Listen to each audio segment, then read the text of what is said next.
Speaking of Marmite, ladies and gentlemen, let's get talking about our manager and the situation that we're currently in, because Chris, it's starting to go good, mate. I don't know what to be doing with myself. The Reds are starting to actually look like the Reds.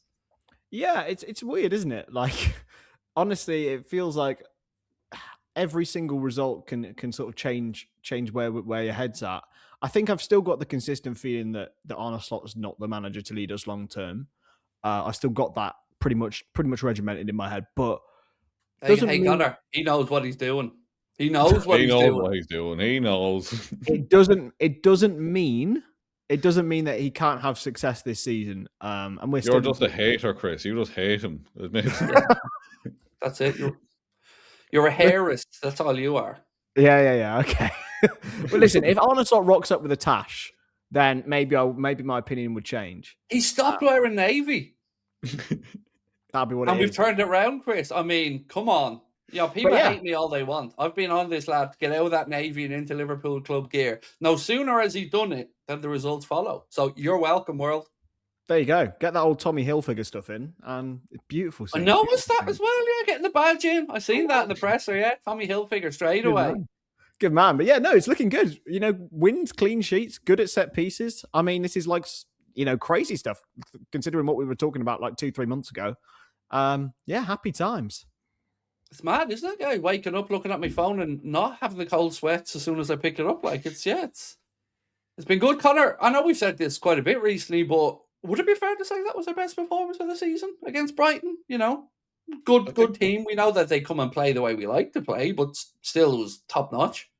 I think it's certainly up there, yeah. Especially in terms of like, I know we kind of chatted about earlier, just like it's a game we should win, and we went and just won it. No drama, no like late comebacks, no like it was good to see that. Like, and I feel like we're doing that a bit more lately. To be fair, like it is back to Liverpool of old in the sense of like we go ahead, we're confident we're not going to concede, we just get the 3 points or get the win or whatever, and then just sail off into the sunset like, full time. Like it is just nice to have those kind of stress-free games, because it felt like for at least 6 months there we didn't have a stress-free moment. So it is nice to just pick up wins, and yeah, it's just looking a bit more positive now, isn't it? I mean, first 10, 15 minutes, lads, I thought, you know, Brighton were bossing it. They were keeping the ball. He's 75% possession, something like that in the opening exchanges. But when it clicked for us, Chris, when it started to go and when we really, you know, turned the corner a little bit in the game and started putting a bit of pressure on them, we started to look more and more like ourselves, and the confidence was growing through the game. Yeah, absolutely. At the start, like, Brighton huffed and puffed. I think they probably created more chances when we were on top than when they were on top. I think they did look really good to start with, but they didn't really trouble Alisson at all. I think as soon as Salah clicked into gear, which I think we'll talk about, I think, you know, we as a whole turned around, which is really good to see, because Mo Salah this season, we haven't seen that. I think there's still a long way to go for him to go back to his best, but I think I wouldn't say it's our best performance of the season, but it was definitely Mo Salah's. It's interesting, Connor, on the Mohamed Salah stuff, like Chris mentioned, because if you look at the numbers, it's not really showing a huge progression. Like it's kind of just ticking over, but there's no doubt in what Chris is saying. I certainly feel it as well, that his influence on games is growing recently.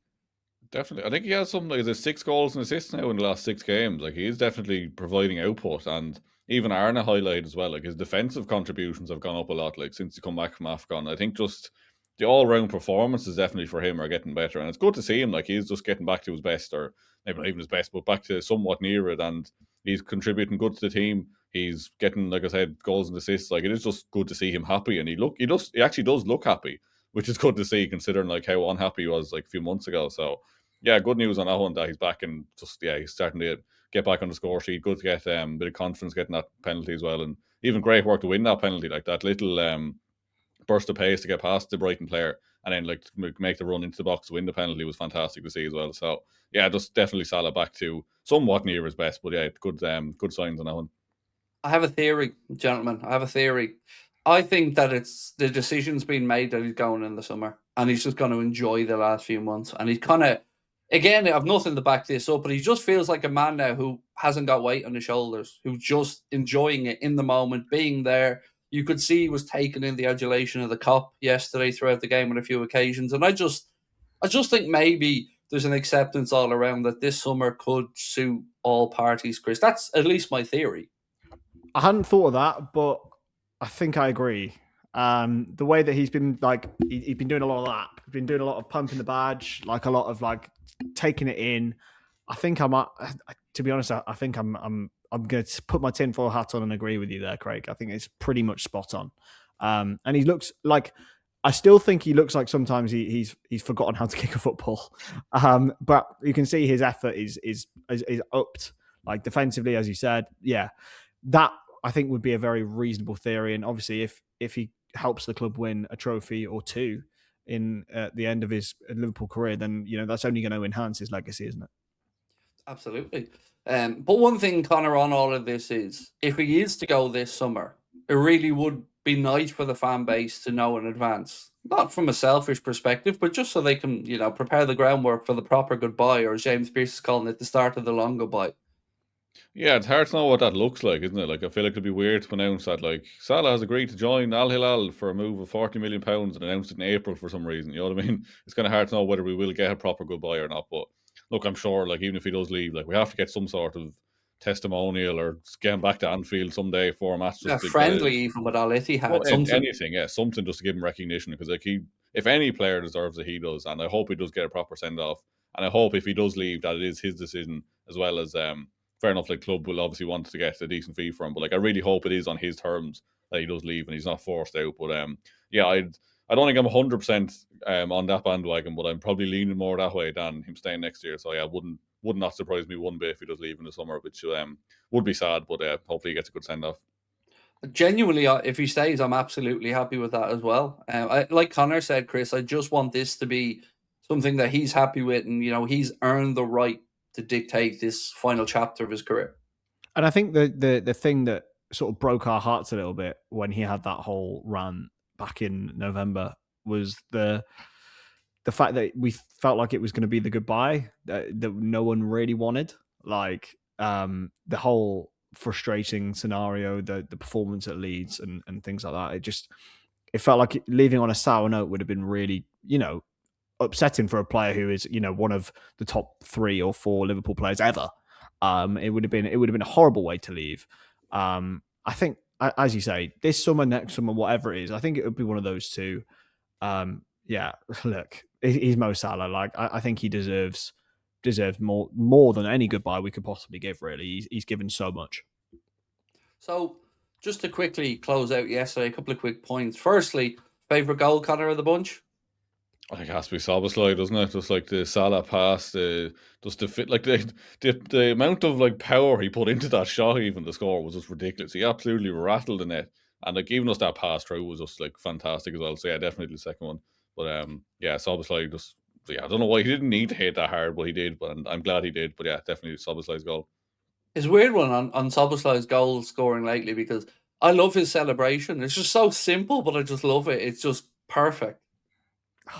Yeah. It's just he is a very like satisfying footballer because he just consistently scores bangers. Like there seems to be there's no tap-ins with Dominic Szoboszlai, and that is no exception. And just the whole work of that goal, man, it was art. Like it was beautiful. Like from Alisson to Van Dijk to Gakpo, spreading the ball to Salah, perfect weighted ball. Just a beautiful goal. Just love it. I absolutely agree. The second goal was the pick of the bunch. But, Connor, I do want to just talk about Milos Kerkez and his good work for the first goal, as well as the good run from Curtis Jones across the front of the 6-yard box, coming in the right back role and still getting on the score sheet. My mate Jimbo absolutely hates me now. That was brilliant. Yeah, Jimbo missing out on a bit of wedge there. But yeah, like the ball across, fantastic. The finish as well. That was not an easy finish. Like, and Curtis Jones, who was it like 2024 he scored last? It was something stupid like that. It doesn't feel that long ago, but he's not exactly a man who's banging in goals every week. So like that finish from right back, yeah, was fantastic. And Milos Kerkez, that was, I think, definitely probably his best. Definitely his best performance. Definitely maybe, yeah. Good enough for Oasis, mate. Good enough for them. He's getting better every week, isn't he? Like, you can really see he's settling in and coming into his own now. So great to see that. And yeah, what a run, what a ball, everything. Just Milos Kerkez is definitely my man of the match, I'd say, yesterday. And the most Milos Kerkez photo you've ever seen of him with the Wolverine things. I don't know if you guys have seen that. It's the most Milos thing ever, isn't it, Chris? Oh yeah, just brilliant. Izzy showed it me earlier. It's brilliant. I want to say, like, I feel like it's taken a long time for Kerkez to like get any sort of flowers, because I think people just consistently like, oh, he had a poor start to his Liverpool career, but I actually think the last sort of 2-3 months he's been really good. Like he hasn't really put a foot wrong defensively or offensively. He's looked really dangerous. Last night was definitely his best performance, but like I look at the Man City game, I thought he by far and away our best player in that game. I look at, you know, and the two Arsenal games, including the one earlier this season, I thought he was really good. Yeah, I think just because he's got that sort of chaotic thing, and then Carragher said that stupid thing about him and Núñez, I don't really see that correlation. I think Kirkes has got so much more to give and more about him than Núñez did, and that's no hate to Darwin because I loved him, but like there's so much ability there for Kirkes. He could go and be one of the best fullbacks in the world, and definitely one of the best in the league.